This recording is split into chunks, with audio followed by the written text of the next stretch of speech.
JEE Mains 2026 PYQ, chapter wise and topic wise. Chapter is motion in plane, and from this chapter these are the topics जो आपके exam में पूछे गए थे. Motion in plane ये cover हो गया है. Now we talk about projectile motion. Projectile motion open हो गया. इसमें इन टोटल 3 क्वेश्चन आए हैं. मीन्स दैट ये टॉपिक अप्रैल अटेम्प्ट के लिए बहुत ज़्यादा इंपॉर्टेंट है. हो सकता है यहाँ से क्वेश्चन आपको मिले. डिफिकल्टी लेवल के बेसिस पर डिस्कस कर लेते हैं. सबसे इजी क्वेश्चन सबसे पहले कर लेते हैं. ये वाला क्वेश्चन आपका सबसे इजी है. आप चाहिए तो इसे खुद से कर लीजिए. आंसर मैं दिखा रहा हूँ, आप मैच करा लो. इसका आंसर आएगा, इसका आंसर 20√2 आएगा. ठीक है, कैसे देखते हैं. कह रहे हैं कि एक प्रोजेक्टाइल है, उसको ऊपर की तरफ फेंका गया है 60 डिग्री के एंगल पे. एंगल हॉरिजॉन्टल से है.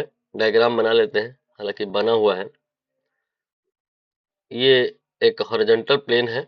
इससे 60 डिग्री के एंगल पर आपने एक बॉल को यू की स्पीड से मान लो कि फेंका है.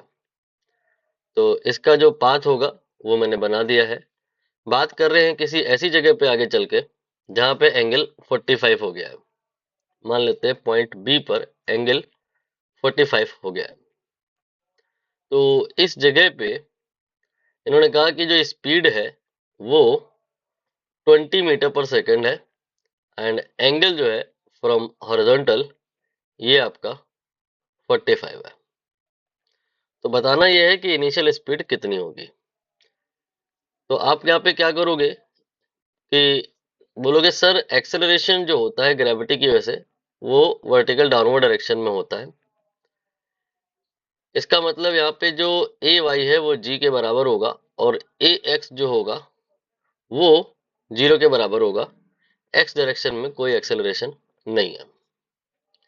एक्स डायरेक्शन में एक्सेलरेशन नहीं होने की वजह से जो वी एक्स होगा वो 0 नहीं, वो कांस्टेंट होगा. एक्स डायरेक्शन का वेलोसिटी यहाँ पे यहाँ पे यहाँ पे यहाँ पे हर जगह एक बराबर होगा, क्योंकि इस डायरेक्शन में एक्सेलरेशन नहीं है. यहाँ पे कितना होगा एक्स कंपोनेंट, ये आ जाएगा u cos 60, और यहाँ पे क्या आएगा, यहाँ पे आ जाएगा 20 cos 45. इन्हें आप इक्वेट कर दें, आंसर आ जाएगा u cos 60 will be equal to 20 cos 45. Value put करिए. cos 60 1/2, cos 45 1/√2. सॉल्व करेंगे तो u की वैल्यू 20√2 आ जाएगा. The final fourth option correct होगा. थोड़ा मुश्किल क्वेश्चन कर लेते हैं, ये ज्यादा मुश्किल है, इसको करते हैं.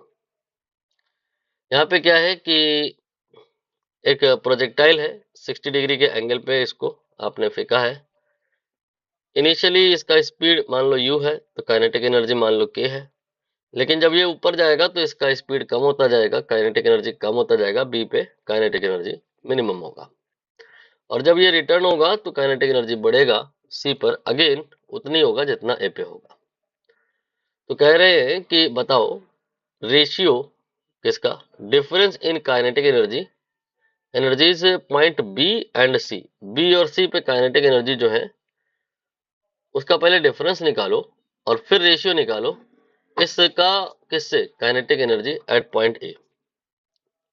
आपको अगर समझ आ गया है तो आप एक बार खुद से कर लो. आंसर मैं दिखा रहा हूं, आप मैच करा लो. इसका आंसर आएगा फोर्थ ऑप्शन 3/4.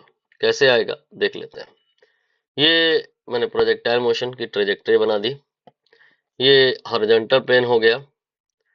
शुरुआत में मैंने प्रोजेक्टाइल को जो लॉन्च किया माना कि यू की स्पीड से किया और थीटा के एंगल पे किया. ठीक. अब यहाँ पर पॉइंट ए पर अगर काइनेटिक एनर्जी लिखना है, कहीं पे भी लिखना है, तो फॉर्मूला होता है हाफ mv², बट यहाँ पे v की जगह u ले लेंगे. अब हम धीरे धीरे धीरे धीरे धीरे पॉइंट बी पर पहुंचे, तो यहाँ पर स्पीड कितना होगा, यहाँ पे स्पीड u cos थीटा होगा. ये कैसे, ये जो स्पीड है इसके दो कंपोनेंट होंगे. एक कंपोनेंट इधर आएगा horizontal component u cos theta, और एक कंपोनेंट इधर आएगा vertical component u sin theta. यहाँ पे जब आप पॉइंट बी पर पहुंचोगे तो देखोगे क्या कि speed is in horizontal direction, so sine theta component नहीं होगा, कॉस थीटा कंपोनेंट होगा। यहाँ पे स्पीड u cos थीटा होगी, तो काइनेटिक एनर्जी कितनी होगी? काइनेटिक एनर्जी हाफ mv², फॉर्मूले से v की जगह u cos थीटा ले लेंगे, तो ये आ जाएगा half mu² cos square theta. ठीक है, और पॉइंट सी पर बात करें तो अगेन उतनी हो जाएगी हाफ mu²।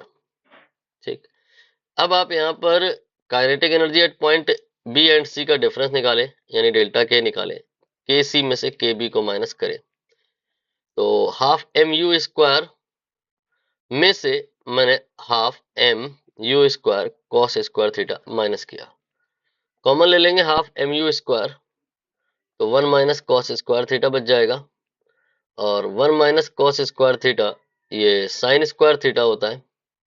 ये डेल्टा के आ गया, डिफरेंस आ गया, बट डिफरेंस नहीं निकालना है, रेशियो निकालना है। किसका किसका? डेल्टा के का पॉइंट ए पर काइनेटिक एनर्जी जो है उससे, तो डेल्टा के आपका हो जाएगा half mu² cos square theta, and जो के है वो हो जाएगा हाफ mu², सॉरी ये साइन स्क्वायर थीटा होगा।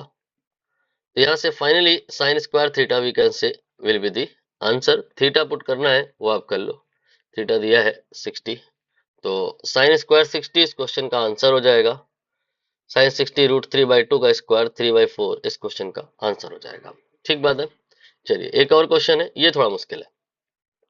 क्वेश्चन में थोड़ा एक्सप्लेन कर दूं, फिर आप करिएगा, आंसर मिला मिला लीजिएगा। एक बॉय है, उसने थ्रो किया एक बॉल एयर में 45 का एंगल बना करके, और वो एक बिल्डिंग की छत जिसकी हाइट h है उस पर लैंड करती है 3 सेकंड बाद, और 2 सेकंड पर वो मैक्सिमम हाइट पर थी। तो बताना ये है कि बिल्डिंग की हाइट कितनी रही होगी। थोड़ा डायग्राम बना के समझा दूं फिर आप करना।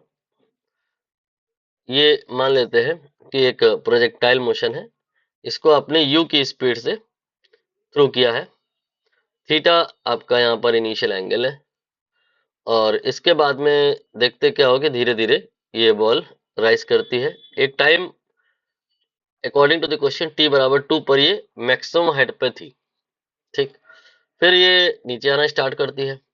ये नीचे आना स्टार्ट जब करती है तो इसकी हाइट कम होने लग जाएगी पॉइंट सी पर।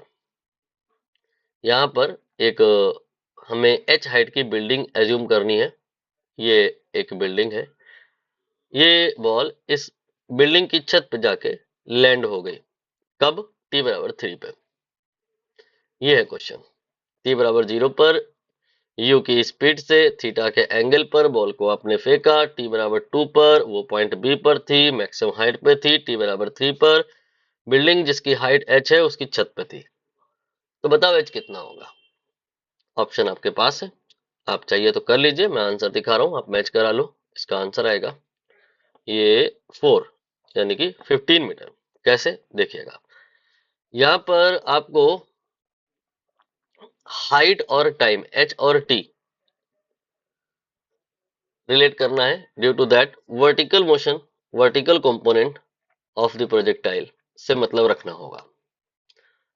वर्टिकल डायरेक्शन में डिस्प्लेसमेंट s और t और u और a ये सबको रिलेट करने के लिए जो इक्वेशन बनती है वो होती है ut प्लस हाफ at²।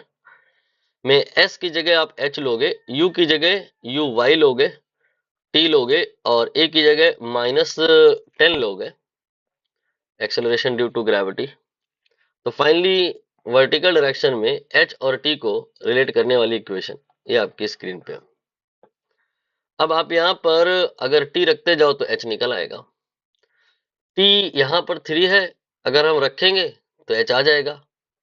इसको आप कैपिटल H लिख लो, नहीं कैपिटल H रहने दो, आ जाएगा। लेकिन दिक्कत है, दिक्कत ये है कि हमें uy नहीं पता है। यहाँ पे हम t रखेंगे तो h आएगा, uy नहीं पता ना, इसलिए h की एक न्यूमेरिकल वैल्यू नहीं आएगी। तो h की न्यूमेरिकल वैल्यू निकालने के लिए पहले हमारा फोकस होना चाहिए uy निकालने पे। वो कैसे निकलेगा? इसके लिए एक और बात दी गई है, t बराबर 2 सेकेंड पर। अगला ये मैक्सिमम हाइट पे है, तो मैक्सिमम हाइट पर पहुंचने में टाइम कितना लगता है? वर्टिकल डायरेक्शन को ही अगेन डील करिए। वर्टिकल डायरेक्शन में एक कोई बॉल है, वो मान लो uy की स्पीड से अगर आपने फेंका है, तो जब हाईएस्ट पॉइंट पे पहुंचेगा वो, तो वहां पे वेलोसिटी 0 हो जाएगी। मैंने वर्टिकल कंपोनेंट ही ओनली बात करनी है, हॉरिजॉन्टल डायरेक्शन की बात नहीं करनी है। तो वर्टिकल डायरेक्शन में तुम v बराबर u प्लस एटी भी लगाओ। वर्टिकल डायरेक्शन में vy बराबर uy प्लस 10t माइनस ए की वैल्यू लेना होगा, तो माइनस 10t ऐसा कहा जा सकता है। ठीक, ये दोनों इक्वेशन आपको यहाँ पर यूज में लेनी है, तब बात बनेगी। इसकी नीड इसलिए है कि हम uy निकाल पाए, और जो आएगा वो यहाँ रख देंगे, तब h आपका t के टर्म में आ जाएगा, और t जो भी क्वेश्चन में गिवन है रख देंगे, आंसर आ जाएगा। तो यहाँ पर vy 0 रखो, और uy ये अननोन है, ऐसे ही रहने दो, और t की वैल्यू 2 रख दो। क्वेश्चन में ऐसा दिया है ना कि t बराबर 2 सेकेंड पे अगला मैक्सिमम हाइट पे है, तो यहां से आपका uy निकल आएगा, ये 20 आ जाएगा। ठीक बात है, मतलब बॉल को आपने जिस भी एंगल से फेंका है नीड नहीं है, जिस भी स्पीड से फेंका है मतलब नहीं है, उसका वर्टिकल कंपोनेंट पता है हमें ऑलरेडी, वो 20 मीटर पर सेकेंड है, और 20 मीटर पर सेकेंड है तो यहाँ रख दो, तो h इक्वल टू यह आ जाएगा 20t माइनस 5t स्क्वायर। अब इस इक्वेशन में तुम t की कोई भी वैल्यू रख दो, जो रख दोगे उसी t पर हाइट निकल आएगा। हमें यहाँ पर t की वैल्यू 3 रखना है, रख लेते हैं। तो 20 इंटू 3 5, 3 का स्क्वायर, ये आ जाएगा 60 माइनस 3 का स्क्वायर 9, 5 जा 45, फाइनली 15 मीटर आपका यहाँ पे आंसर हो गया। ठीक है, आई होप आपको समझ आया होगा। यहाँ पर आपको एक छोटा सा क्वेश्चन कमेंट करके बताइएगा कि मैक्सिमम हाइट कितनी होगी। ठीक है, ये आपका टॉपिक हो गया खत्म। अब अगला टॉपिक अगली वीडियो में।